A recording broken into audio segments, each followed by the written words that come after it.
PVT Buds Tree ini. Oke, untuk Ibu Heni disilakan untuk memaparkan materinya. Terima kasih. Ya, baik Bu Kristina, terima kasih atas kesempatannya yang telah diberikan kepada saya. Bapak Ibu guru hebat yang pada pagi ini masih bersemangat untuk mengikuti sesi 2 di hari Jumat. Kali ini saya ingin mendiskusikan tentang klasifikasi produk.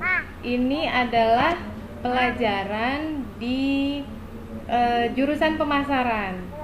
Ya, karena kebetulan saya guru pemasaran, jadi ini adalah mata pelajaran pemasaran yang sangat dasar yang harus dimiliki oleh siswa jurusan pemasaran. Tapi tidak ada ruginya kalau kita juga mengetahui apabila nanti kita mau membuka sebuah usaha, tentunya harus mengetahui dulu klasifikasi produk itu seperti apa. Pada kesempatan kali ini adalah paparan saya. Ini adalah keranjang belanja, isinya produk. Biasanya ibu-ibu kalau ke pasar bawanya keranjang belanja. Yang akan saya paparkan pada kesempatan ini di slide saya, di materi saya ada pengertian produk, kemudian klasifikasi produk dari segi wujudnya, dari segi daya tahannya, dari segi tujuan pemakaiannya, dan klasifikasi yang lain, serta kayak apa sih pengelompokan barang di supermarket. Klasifikasi itu pengelompokan. Kita lanjut ke pengertian.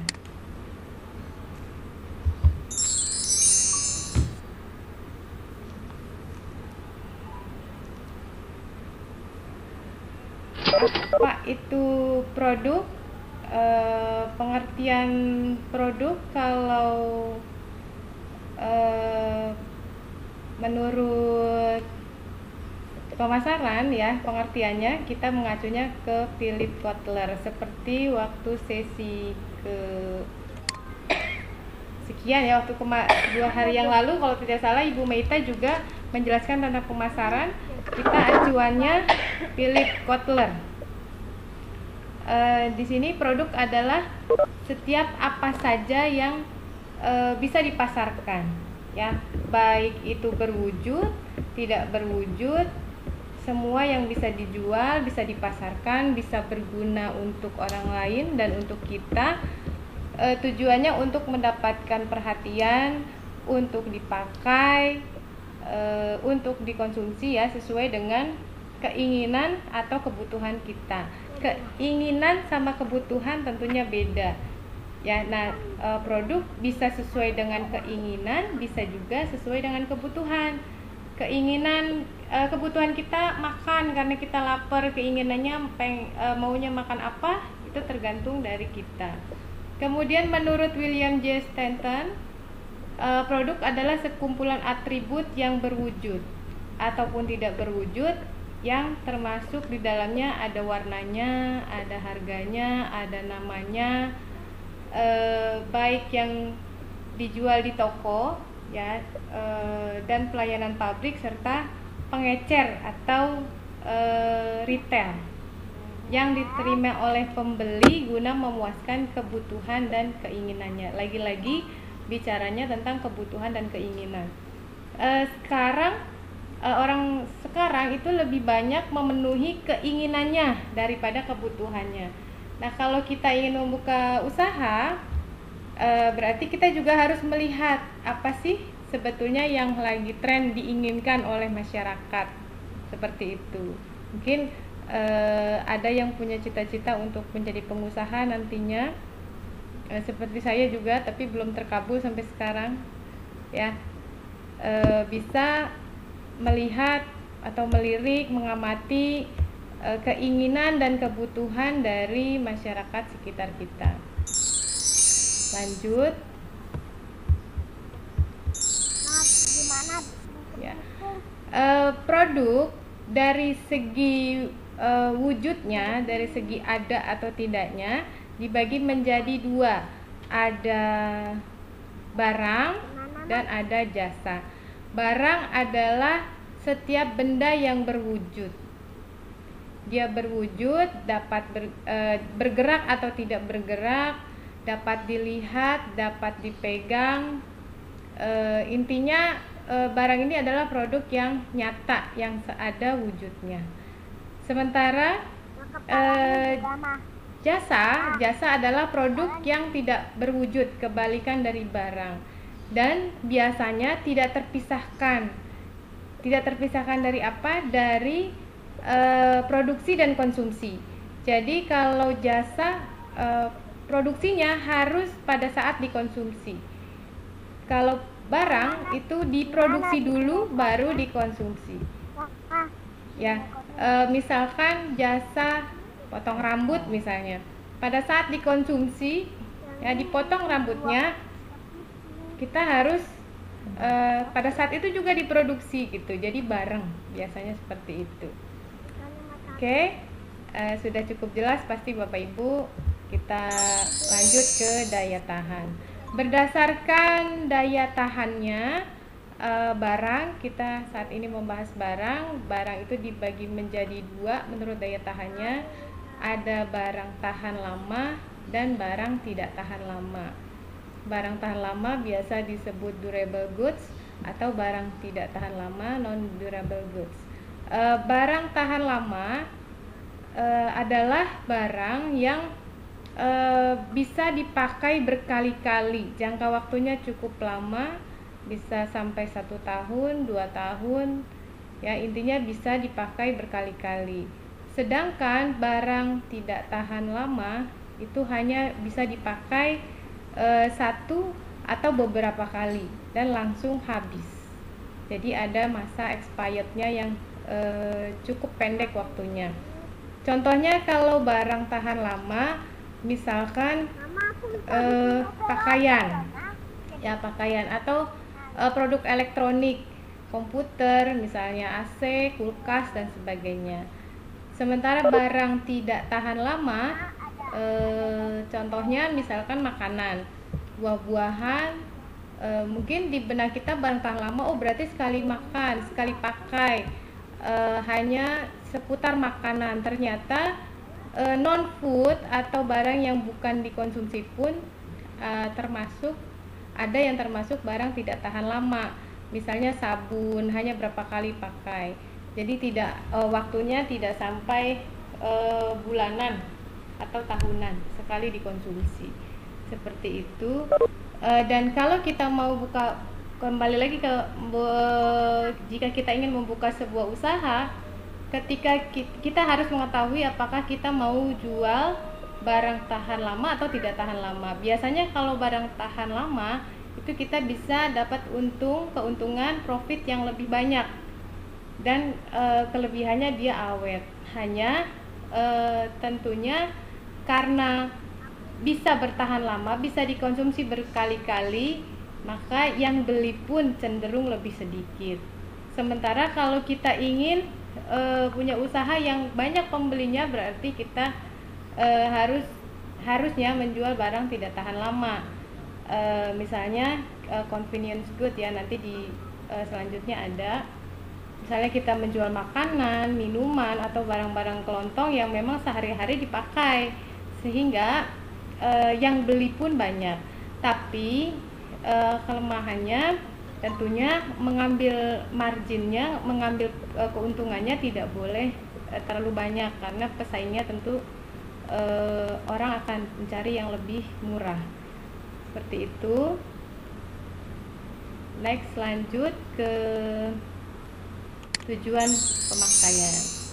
Nah, berdasarkan tujuan pemakaiannya, barang itu sebetulnya dibagi menjadi dua, barang konsumsi dan barang produksi. Hanya di sini saya membahas barang konsumsi saja di slide ini. Barang konsumsi itu adalah barang yang tujuannya dibeli untuk dipakai, gitu.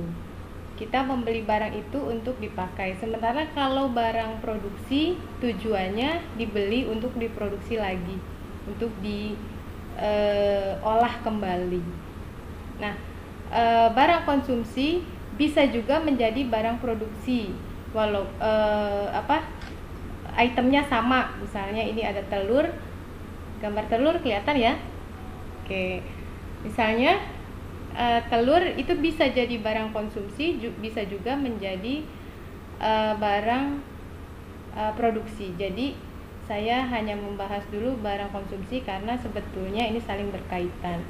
Barang konsumsi dibagi menjadi 4, dikelompokkan menjadi 4 kelompok.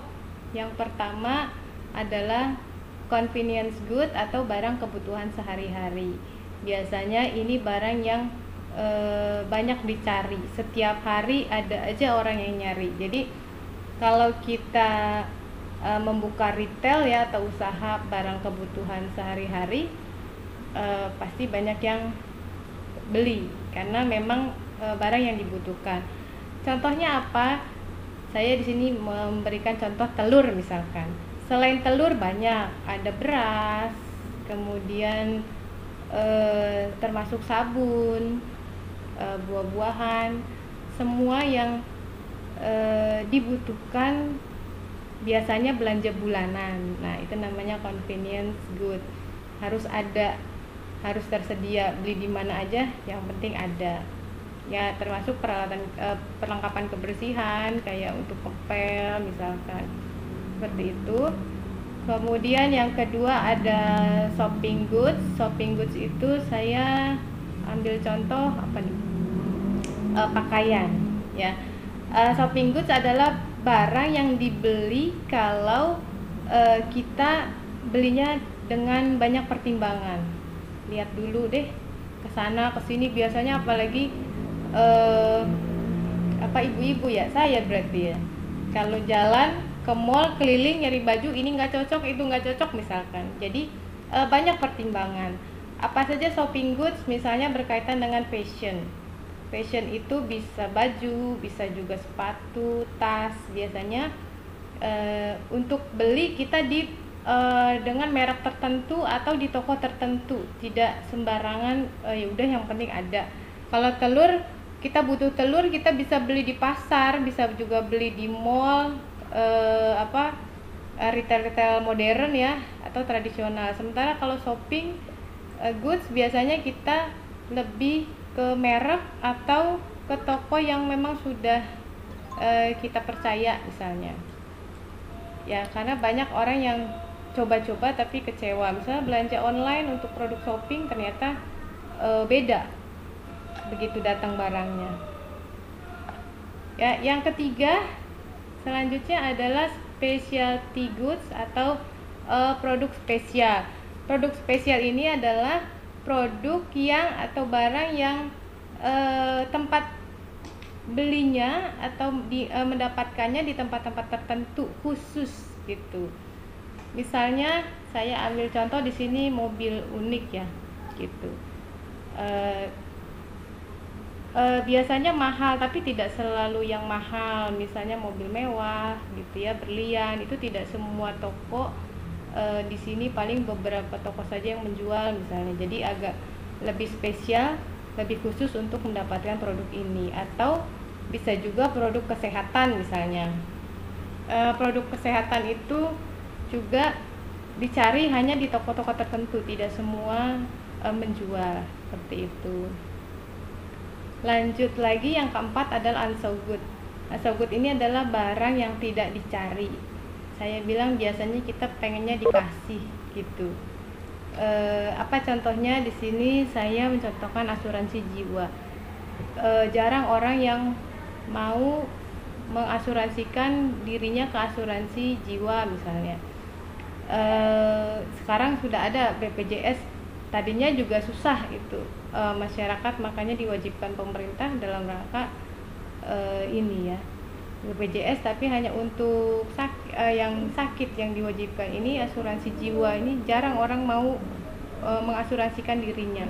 Atau misalnya tanah kuburan, batu nisan misalkan, nggak ada yang pengen beli batu nisan duluan, jarang sekali. Jadi banyak ini adalah barang yang jarang dicari oleh orang. Next, Itu ya Bapak Ibu, kira-kira sudah bisa dipahami. Mudah-mudahan bisa lanjut. Next kita ke klasifikasi barang yang lain. Sebetulnya klasifikasi barang ini banyak macamnya. Hanya saya mengambil beberapa item tadi yang berdasarkan wujud, daya tahan, dan tujuan pemakaian, dan ini adalah tambahannya. Menurut sifatnya, barang dibagi menjadi dua. Barang konkret itu adalah barang yang nyata ya. Ini barang yang kedua nih, kurang tulisannya nih saya, maaf ya Bu Bapak, yaitu barang abstrak. Barang abstrak adalah barang yang tidak nyata, tidak nampak nyata. Misalnya kalau barang konkret berarti nyata, setiap yang kita lihat, ada kulkas, TV, radio, di depan kita ada laptop misalkan. Barang yang tidak nyata atau abstrak adalah yang tidak terlihat, misalnya pulsa ya, paket internet misalkan, kemudian lagu, oksigen, dan sebagainya. Kemudian yang kedua, barang menurut bentuknya. Ada barang yang bentuknya padat dan ada yang barang yang bentuknya cair. Padat misalnya sabun, ini sabun ada sabun cair, ada sabun batang ya. Maksud di sini adalah sabun batang. Beras, batu, misalnya meja, dan sebagainya. Sementara benda yang bentuknya cair ya, yang bisa berubah bentuk ya, sampo misalnya, minyak goreng, bensin, dan sebagainya. Kemudian yang berikutnya, barang menurut kegunaannya dibagi tiga: barang pokok, barang mewah, dan barang pembantu atau pelengkap. Barang pokok, barang kebutuhan sehari-hari, beras, minyak, pakaian, dan seterusnya. Kemudian barang mewah adalah berlian, mobil mewah, kapal pesiar misalkan, dan sebagainya. Dan barang pembantu atau pelengkap itu misalnya kancing untuk pakaian ya, ada kancing, benang, sleting. Kemudian untuk membuat meja misalkan ada paku. Kemudian ada apa lagi, lem misalnya ya. Untuk sepatu misalkan ada butuh lem Ibon-nya misalnya. Yang keempat, barang menurut cara pemakaiannya ada barang komplementer dan barang substitusi. Nah ini, kalau barang komplementer adalah barang yang melengkapi barang lain. Misalnya kompor dengan gas ya. Jadi aku ada kamu gitu. Ada kompor, ada gas. Nah, kalau kita mau usaha, enaknya gas apa kompor nih misalnya. Ada sikat gigi, ada pasta gigi. Kemudian ada motor, ada bensin misalnya. Kalau kita mau buka usaha, Bapak Ibu, kira-kira enaknya jual kompor apa jual gasnya? Jual motornya apa jual bensinnya? Nah, ini tergantung dari pilihan kita. Konsekuensinya kalau barang pertama, misalnya ini kompor ya, barang pertama ini biasanya lebih sedikit yang jual karena lebih awet, lebih sedikit yang beli maksudnya. Dan kalau gasnya ya, kalau gasnya karena dia tidak bisa berfungsi tanpa gas, maka biasanya lebih banyak yang membeli. Ya, kalau kita lihat nih misalnya motor dengan bensin dealer sama mobil ya, mobil dengan Pertamax misalnya. Dealer mobil sama pom bensin, kita lihat lebih banyak pom bensin, dan stoknya yang beli juga lebih banyak ke pom bensin daripada ke dealer gitu. Jadi tergantung pilihan usaha kita maunya apa. Jadi masing-masing punya kelemahan dan kelebihan. Tapi kalau saya nih lebih enak ngambilnya yang temennya, misalnya gasnya, bensinnya, karena yang beli pasti lebih banyak. Ya, ya Bu. Kemudian barang substitusi adalah barang pengganti, misalnya beras dengan roti, minyak dengan gas dan sebagainya. Saya percepat ya, barang menurut penyimpanannya, ada barang yang memerlukan penyimpanan khusus seperti es, obat, daging dan sebagainya, dan barang yang tidak memerlukan penyimpanan khusus, barang sehari-hari. Next, lanjut klasifikasi barang supermarket. Di supermarket itu ada rak-raknya atau kita sebut dengan gondolanya. Ya, kita ambil rak mana itu biasanya beraturan. Masing-masing kita sudah tahu, oh saya mau ngambil Indomie misalnya, mie instan misalkan di sebelah sana, mau ngambil buah sebelah sana. Nah, karena ada apa? Ada pengelompokannya yang biasanya disebut departemen. Secara umum di supermarket terbagi menjadi 4 departemen. Ada departemen food, non-food, household, dan fresh. Food itu makanan, kemudian non-food itu selain makanan, misalnya produk bersih-bersih, cuci-cuci, sabun dan sebagainya. Kemudian household itu adalah produk rumah tangga yang kompor apa dan sebagainya itu. Kemudian fresh adalah barang-barang fresh, barang-barang segar, misalnya buah, kemudian daging, es krim dan sebagainya. Demikian presentasi dari saya. Semoga ada manfaatnya buat saya dan kita semua. Assalamualaikum warahmatullahi wabarakatuh. Saya kembalikan ke moderator Bu Kristina.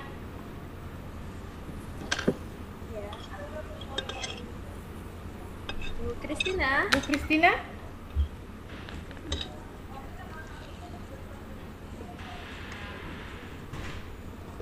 Lagi kemana? Halo Bu Nur Hayati, saya hadir. Ya, silakan Bu Kristina. Itu Bu Hedi sudah selesai. Ya, terima kasih untuk paparannya dari Bu Heni mengenai klasifikasi produk, karena Bu Heni mengajar di bidang pemasaran ya Bu. Iya, ya? betul Bu, betul. Ya, nah tadi udah ada beberapa kita dengar dari hasil paparan yang diberikan, yaitu mengenai bahwa yang dijual produk itu bisa dalam bentuk produk barang dan bisa juga dalam bentuk jasa. Jadi dunianya itu adalah dunia bisnis, Bapak Ibu Guru. Indonesia Hebat yang menyaksikan TVC Batri ini. Nah, sekarang untuk para partisipan atau para audiens, saya sebagai moderator mengundang untuk Bapak dan Ibu ini untuk mungkin kita masuk pada sesi tanya jawab, dan saya mengundang kepada Bapak dan Ibu guru yang ada di sini untuk mungkin mau bertanya kepada Ibu Heni langsung, atau mungkin udah bidangnya bisnis dan mau tahu produk secara detail kepada Ibu Heni, dipersilakan karena waktu kita masih ada kurang lebih 15 menit lagi. Atau mau sharing bisa juga ya Bu, jadi tidak Ya, mesti bertanya, atau mau bisa sharing juga sharing. bisa di sini Bapak Ibu guru yang melengkapi dari pemaparan yang ada, karena kita dari berbeda disiplin ilmu, mungkin Bapak Ibu guru di sini yang sudah berkecimpung dalam bidang bisnis, yang nanti yang tadi sudah dijelaskan oleh Bu Heni, bisa sharingkan juga. Silakan. Untuk kesempatannya kami beri kesempatan kepada Bapak Ibu guru hebat yang ada di sini.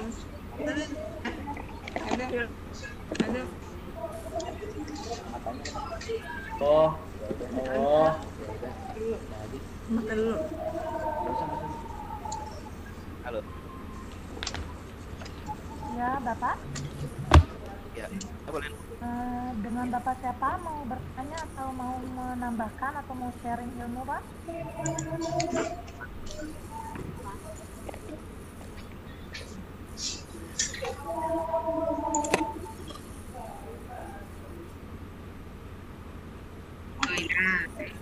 Sebelum masuk kesimpulannya Bu Heni ya. Iya, Jadi betul. nanti kan ada kesimpulan dari Bu Heni.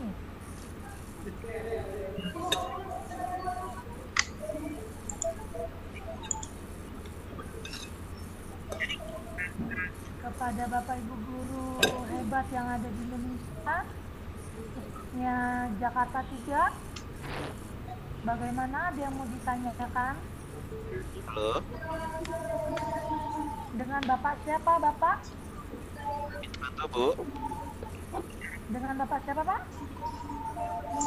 dari SMK 50. Bapak siapa ya, Pak? Dari SMK 50, Bapak?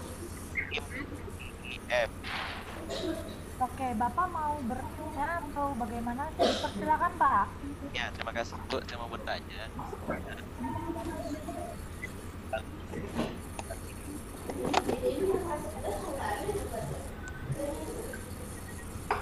Mohon maaf, Bapak, suaranya putus-putus, Pak. Oke. Ya. Halo. Ya,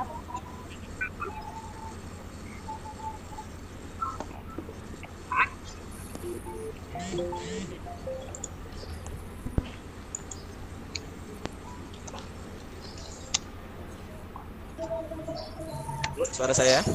ya, Pak, ya. Ya, yang saya tanya tentang masalah klasifikasi ini. Maaf, suaranya putus-putus, Pak. Lebih banyak hilangnya. Oh, kalau saya Ya.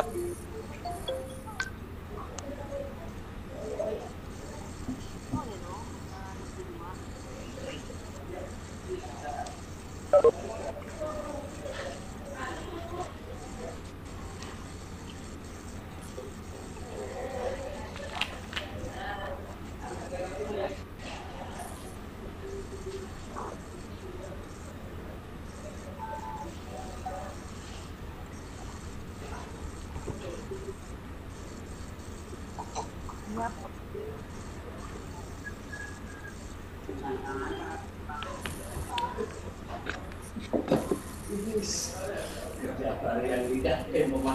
Wadadang. oke, Bu Eni, sepertinya Bapak Bapak Iim Bapak Iim Ismawanto ya, Pak Iim Ismawanto. chat ya. Oke. Luar biasa teknologi seperti itu ya. Jadi berbagai hal bisa, misalkan kekurangannya di bidang audionya kita melalui cara tertulisnya. Bapak Iim Ismanto ingin bertanya.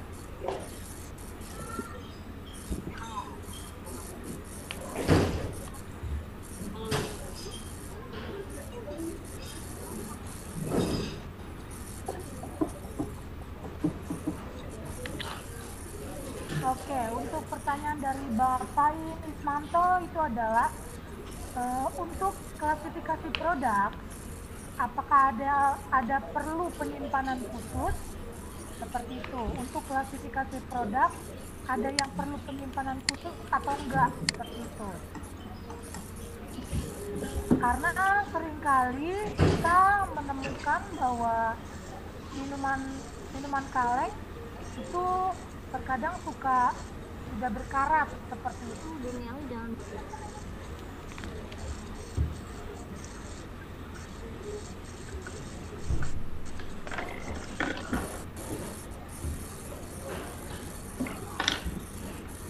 Oke, untuk Bu Heni, Iya, untuk klasifikasi produk ada yang penyimpanan enggak? Soalnya seringkali kalau kita membeli barang gitu, khususnya minuman kaleng, terkadang sudah berkarat tuh Bu. Itu gimana tuh Bu? iya. Terima kasih Bu Kristina. Pak Iim Ismawanto dari SMK N50. Ya, terima kasih atas pertanyaannya. Nah, ini memang kendala yang sering terjadi di lapangan.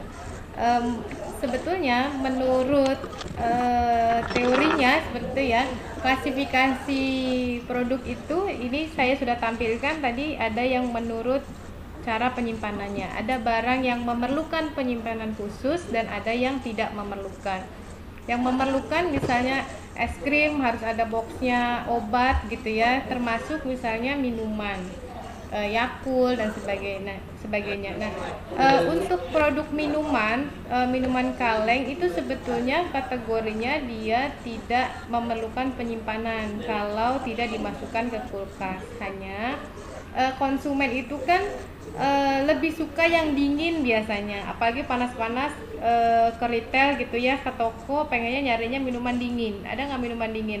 Lalu dibuka showcase-nya. Kulkas itu di retail namanya showcase tuh yang buat taruh minuman-minuman kaleng, minuman kotak ya, susu kotak dan sebagainya. Nah, sebetulnya produk-produk yang sudah dimasukkan ke dalam kulkas atau showcase itu yang sudah didinginkan, artinya itu tidak boleh dikeluarin lagi, dimasukin lagi gitu sebetulnya. Jadi kalau sudah masuk di dalam ya sudah, jadi tidak boleh masuk kemudian dikeluarkan kemudian dimasukkan lagi gitu. Nah, soal kenapa ada yang seperti itu, misalnya di pedagang kaki lima ada yang kena sinar matahari dan sebagainya. Nah, itu adalah karena kurangnya edukasi ke masyarakat tentang cara penyimpanan produk. Nah, terutama UKM ya. Nah, di sini saya menginformasikan juga bahwa sekarang sudah ada LSP 3 Retail Indonesia itu sudah mulai mensertifikasi para UKM di Indonesia, itu sudah mulai. Nah, itu adalah kurang edukasinya ke masyarakat. Nah, kaitannya dengan minuman kaleng yang sudah berkarat itu kaitannya dengan kemasan. Ya, jadi ada sebetulnya kemasannya itulah yang harusnya dikontrol oleh pabriknya gitu ya. Ada bagian quality control untuk mutu dari pabrik minuman tersebut. Nah, sebetulnya kita bisa retur kembali ke perusahaannya. Misalnya kita ketemu apa nih yang berkarat, ya itu sebetulnya bisa dikontrol karena kalengnya itu kaitannya sama kemasannya ya, kemasan produknya. Seperti itu Bu Kristina dan Pak Iim. Pak Iim mungkin lagi dari jurusan pemasaran juga, Pak. Halo Bu Kristina. Kedua Bu, nih ada lagi pertanyaan dari Pak. Dia bertanya kalau apakah ada aturan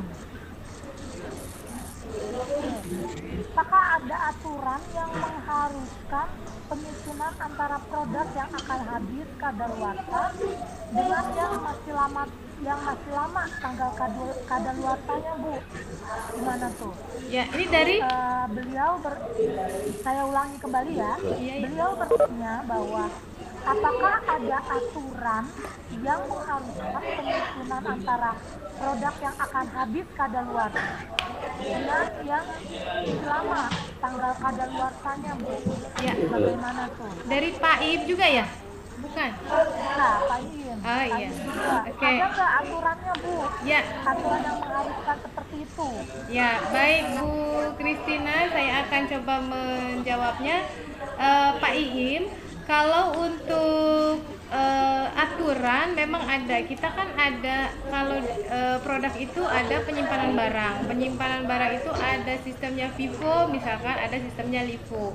Ya, untuk produk-produk yang kadaluarsanya cepat ya, seperti makanan misalnya yang barang tidak tahan lama, itu biasanya dengan penyimpanan dengan FIFO, first in first out. Jadi yang pertama masuk, yang pertama keluar. Kalau di retail biasa disebut dengan phase out. Jadi misalkan gondola atau rak gitu ya, dipajang susu semua ke belakang, sebaris misalnya ke belakang. Nah, pada saat konsumen atau pembeli mengambil, pasti nggak mau ngambil yang belakang, ngambilnya yang depan. Ngambil, maka tugas si pramuniaga ini, kalau kita punya toko, kita punya karyawan, maka mereka, si petugas toko ini harus memajukan barangnya, baru diisi lagi yang baru ke belakang. Jadi bukan mengisi yang kosong di depan. Nah, itu tujuannya untuk mengatur barang yang agar tidak kadaluarsa, yang ketinggalan. Artinya stok lama itu harus habis duluan terjual, baru masuk stok baru, seperti itu. Nah, Kalau penyimpanan dengan sistem LIFO, last in first out, itu biasanya untuk barang-barang yang berat.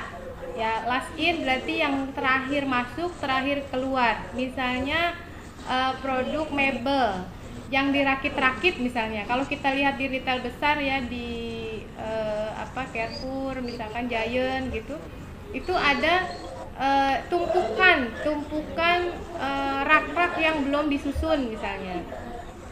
Ada lemari belajar yang belum disusun tuh tumpuk di kardus. Nah, tumpukan pertama yang paling atas ya, itu adalah tumpukan terakhir.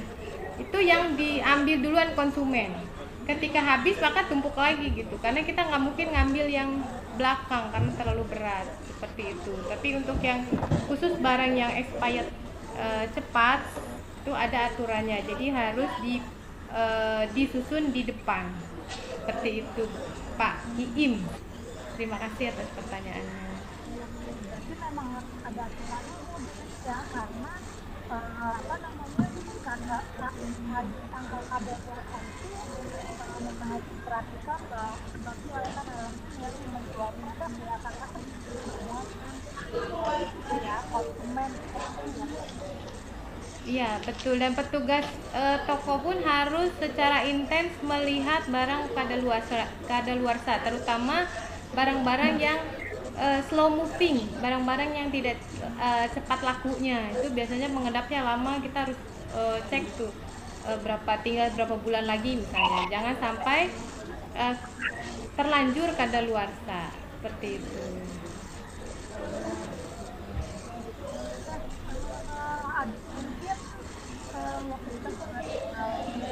menit lagi. Oh ternyata Pak Iim Ismanto guru agama. Oh Ibu gitu, Eni guru sudah agama, bersama semua. mantap. Jadi luar biasa, Luar sepertinya biasa. Pak Iim Ismanto pembisnis nih sepertinya nih, atau punya agen dia. Kayaknya. Oke, mungkin Ibu Heni bisa menyimpulkan dari pemaparan atau bidang studi yang sudah dipaparkan di TV ini, dan semoga ilmu yang diberikan bisa berkenan untuk yang lain dan bisa menambah lagi dan mau belajar lagi untuk Bapak Ibu guru hebat di Indonesia. Mungkin kesimpulannya gimana Bu Heni? Ya baik, Bapak Ibu guru hebat di DKI Jakarta, terima kasih masih bersama kami di sini di sesi kedua. Kesimpulan materi pada hari ini adalah bahwa setiap produk itu biasanya selalu diklasifikasikan atau dikelompokkan.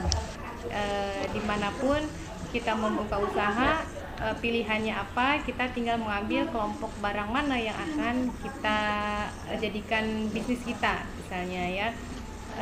Kelompok barang itu terdiri dari semacam ya, ada dari berdasarkan segi wujudnya. Dari segi wujudnya ada barang yang berwujud yang disebut barang kalau kita sebut barang, kemudian ada juga yang tidak berwujud kita sebut biasanya dengan jasa. Kemudian yang kedua dari segi daya tahannya, ada barang yang tahan lama dan tidak tahan lama. Barang tidak tahan lama inilah yang tadi ditanyakan oleh Pak Iim, bahwa barang itu mempunyai masa expired yang cukup cepat ya. Kemudian berdasarkan tujuan pemakaiannya, barang dikelompokkan menjadi beberapa bagian ya, dan klasifikasi yang lain juga ada barang menurut sifatnya, menurut bentuknya, kegunaan, cara pemakaian, dan cara penyimpanannya. Kalau di supermarket, klasifikasi barang biasanya berbentuk departemen atau bagian-bagian, ada departemen food, non-food, fresh, dan household. Demikian kesimpulan dari paparan pada hari ini. Saya kembalikan lagi ke moderator kita, Ibu Christina. Terima kasih juga untuk Ibu Heni sudah memaparkan dengan sangat luar biasa dan ilmu baru nih buat kita semua. Apa kami dari penampilan ini untuk itu dan pertanyaan-pertanyaan yang luar biasa dari para partisipan tentunya ke depannya menggunakan pembelajaran melalui PCT Bapak Ibu guru yang hebat saling mendorong mensupport satu dengan yang lainnya. Sekian dari kami penampilan sesi kedua. Untuk kurang dan lebihnya kami mohon maaf dan assalamualaikum warahmatullahi wabarakatuh. Waalaikumsalam. Terima kasih. Ya mungkin kepada Bu Nurhayati sudah direkam ya Bu ya. Ada Bu sudah memaparkan paparannya pada kali ini dan dimoderator oleh Ibu Christina. Ya, sekali lagi semoga ilmu yang kita dapatkan hari ini bermanfaat baik buat kita secara pribadi maupun kepada tutup ya Bapak Ibu sesi kali ini. Terima kasih juga semua pada audiens Iya benar. kali ini. Ya, saya undur diri, mohon maaf. Assalamualaikum warahmatullahi wabarakatuh. Waalaikumsalam Kita warahmatullahi selesai ya sesi wabarakatuh. buatnya. Sekarang ke sesi Kristina ya. Sesi 3. Oh Bu Kristina. Nama Pak Latif. Ya. Alhamdulillah saya ini ya presentasi. Ya, Oh ya.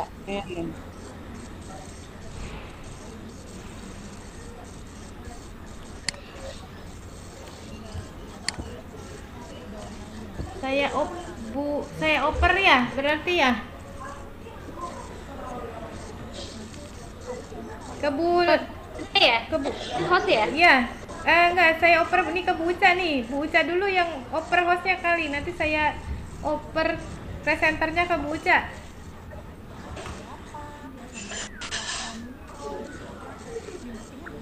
Bu. Bu Uca, berikutnya Bu Christina.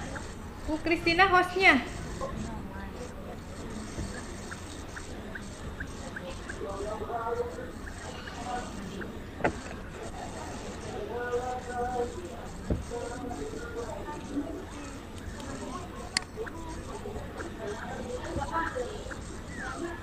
Halo Bu. Bu Uca.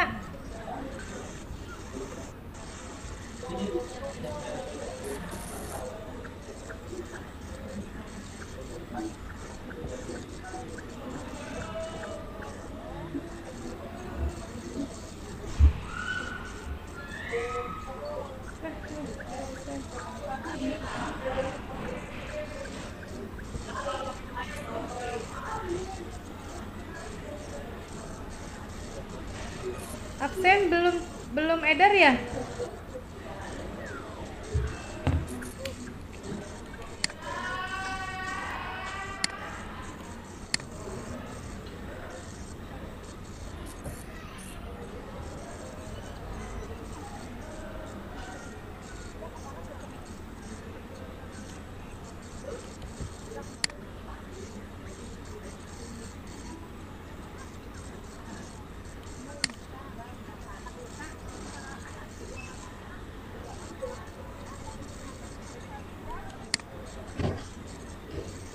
Bu Christina, Bu Uca. Saya oper ya presenternya ya.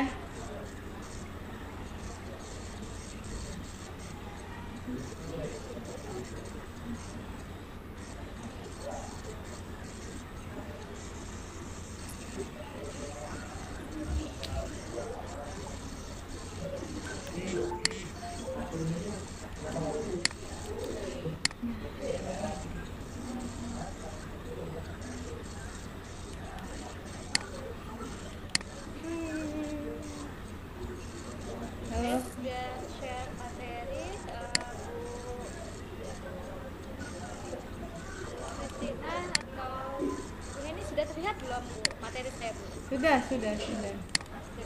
Berarti kita Sebentar, saya mau memindahkan host nih. Kok nggak ada kanan Bu? Eh, Enggak Bu, Udah. kalau host sudah jadi Ibu Kristina. Kalau host saya bukan, presenter. sudah Bu. Sudah pindah ya?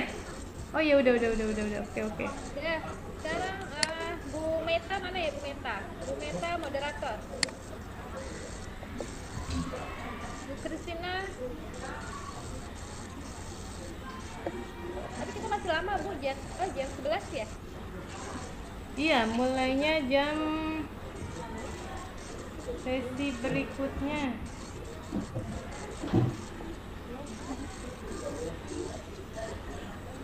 Jam 11.